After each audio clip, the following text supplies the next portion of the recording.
I get better at drawing costume design. Before I start drawing, I always stop and ask myself a set of important questions. These questions guide not only my design process, but also how I research and develop costumes for my characters. And today, I'm going to share those exact questions with you. By the end of this video, you will have 5 powerful questions that can completely change how you design costumes for your characters. So, what's up everyone? Welcome back. And if you are new here, welcome to my channel.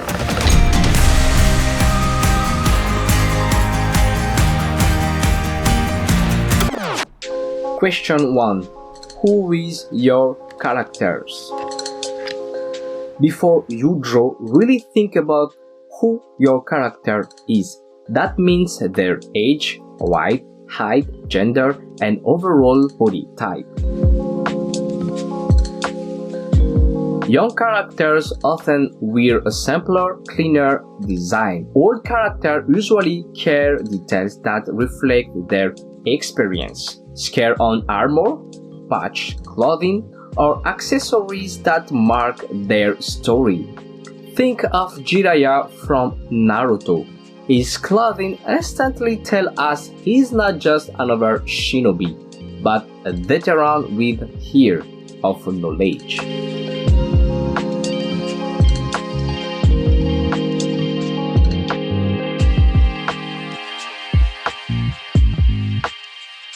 A big, muscular character might wear heavy armor, oversized jacket, or layered costume to emphasize strength. Meanwhile, a slim character might wear lighter, flexible clothing that highlight agility. For example, in One Piece, Franky's design screams large and powerful, while Sanji's slim suit emphasize elegance and speed. It's not about stereotypes, but subtle differences matter. In Bleach, male and female Soul Reapers share a uniform, but small adjustments in theme and detail make them unique.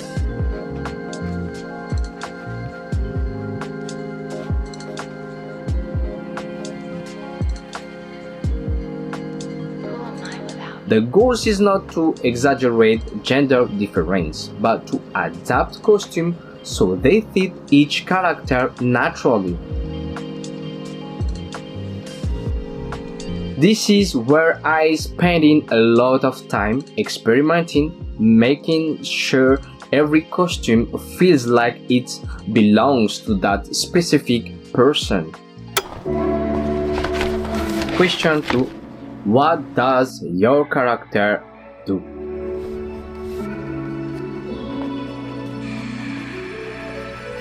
Costumes should always reflect a character's role, job, or responsibility. Look at Naruto. Regular ninja wear the classic vest and headband. Ambu, the elite unit, wear masks and dark gear to separate them visually and symbolically. Medical ninjas often have a pouch or uniforms that fit their specific work. In Bleach, all Soul Reapers have a shared base design, but captains wear a long haori to instantly show their rank.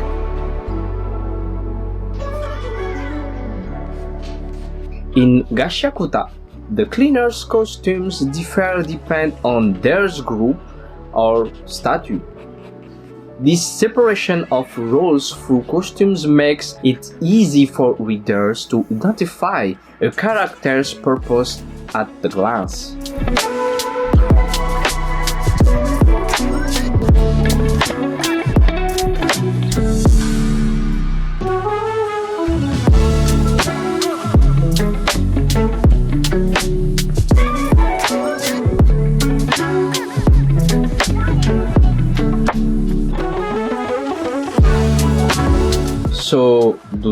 overcomplicate it. Your designs should be recognizable and easy to reproduce, especially if you are making manga where you will be drawing these characters over and over. My cast already has different roles, so I practice separating their costumes by function. For example, my fighters wear more practical gear, while support characters might have a lighter clothing or tools that fit their job. Question 3. When does your character take place? The time period of your story is crucial for costume design. If it's medieval, expect armor, ropes, and natural fabrics. If it's modern, you will look at school uniforms, casual wear, or temporary fashion. If it's futuristic, you can experiment with high-tech materials, sleek suit, or cyberpunk aesthetic. For example, Attack on Titan mixed a medieval vibe with military uniforms. Full Metal Alchemist feels industrial era with a blend of coast gloves and military gear. Akira is futuristic and punk inspired with costumes that scream rebellion. This time period not only grounds your world, it also gives you a reference library to research.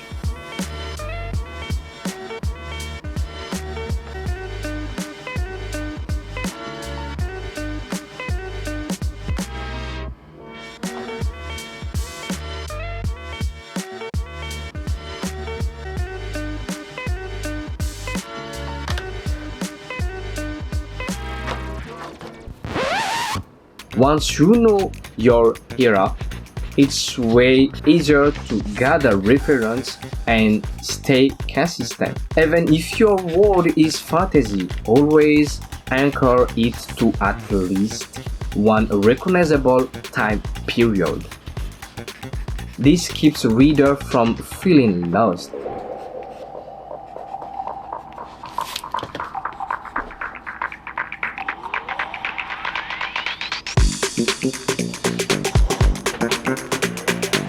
Since I have chosen the timeline of my story, my exercise here is about keeping costumes consistent with that era.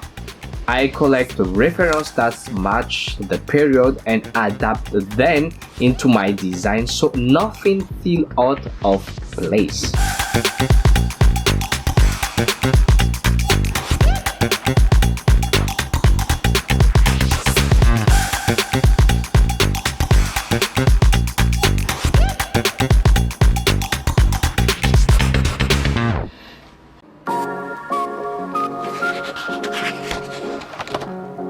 Question 4. Where does your story take place? The environment shapes everything your character wears. These are: expect light, layered clothing, scarves, and protection against sand and sun. Arctic, heavy furs, thick armor, or insulated gear. Ocean, light clothes, sailor uniforms, or waterproof equipment. Forest, camouflage, layered, and natural colors. In One Piece, Sensei Oda does this brilliantly. Characters from desert regions like Alabasta dress very differently from characters in Snow White or Jungle Lands. In Naruto, look at the Sand Village. Their costumes reflect both their desert home and their fighting style.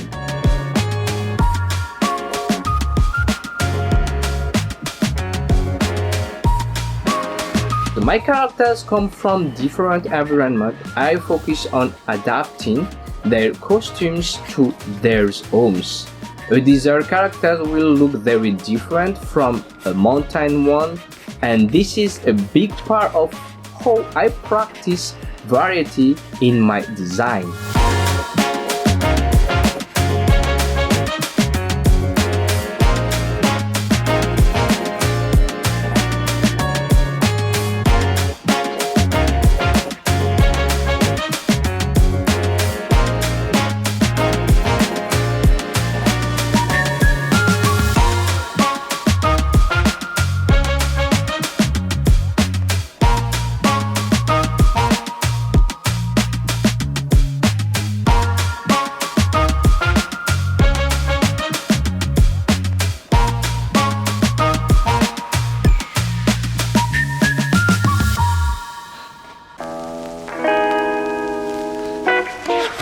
Question 5. How does your character act? This is where costume meets personality, ability, and backstory. Ask yourself, what skill define this character? What weapons or tools do they carry? How do their clothes reflect their fighting style or personality? Example, in Berserk, Gun's massive sword and heavy armor reflect his raw power and tragic past. In Samurai X, Kenshi's reverse blade sword matched his vow not to kill. In My Hero Academia, costumes are literally designed around each hero quirk. Bakugo's Grenadiers Gauntlet are a perfect match for this explosive power. When costume and ability align, the design feels alive. It's not just clothing, it's storytelling.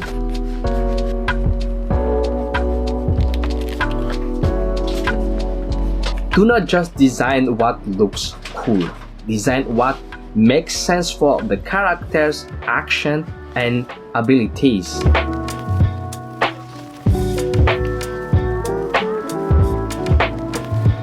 I already know my character's skills and abilities, so I practice designing costumes that highlight their traits. For example, if a character is a blacksmith, I add details like gloves or a prawn. If there's a fast and agile, I keep the design lighter.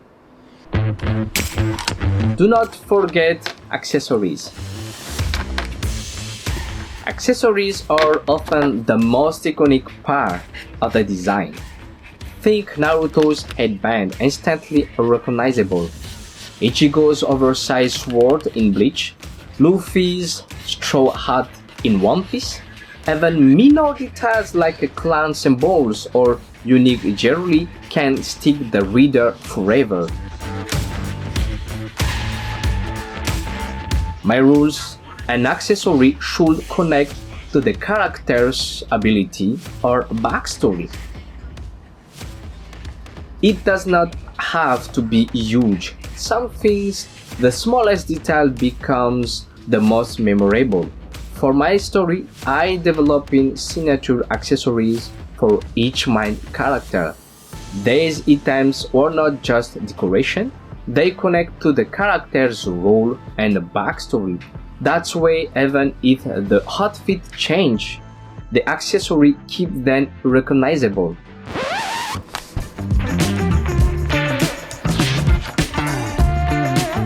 So let's recap the 5 questions from costume design. Who is your character? What do they do? When does your story take place? Where are they from? How do they act? A bonus: what accessory defines them? If you ask yourself this every time, your costume design won't just look better. They will feel alive, unique, and memorable.